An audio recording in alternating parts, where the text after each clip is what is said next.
Morning বন্ধুরা, সকাল সকাল তোমাদের কাছে চলে এলাম সকালে শুভেচ্ছা জানাতে। আজ তো রামনবমী। তো আমার বাপের বাড়িতে আমার ভাইজি করেছে নবরাত্রি। তো আজকে ওই হবে উদযাপন, যেটা বলে আর কি। 9টা বাচ্চা মেয়েকে ডেকে তার পুজো হবে, সেই যাবো। আমি করেছি মানে কি, আমি নিরামিষ খাবার খেয়েছি, ভাত রুটি এসব, মানে আঁশ ফাঁস কিছু খাইনি। 9 দিন ওই করেছি, 9 দিন কি তার বেশি হবে। আমার তো নিরামিষই চলে, যাই হোক 9 দিন পারলাম। এবার আমি ওখানে যাব, দেখি কী হয়। একটু বাচ্চাদের কিছু দেওয়ার চেষ্টা করব।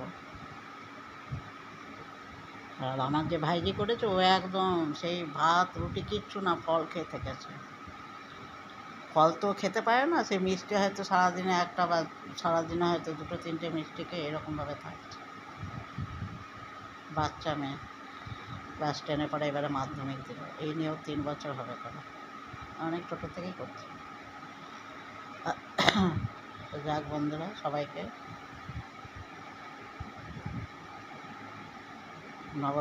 নবরাত্রির শুভেচ্ছা জানালাম। সবাই ভালো থেকো, মা সবার মঙ্গল করো। রাখছি বন্ধুরা, নমস্কার।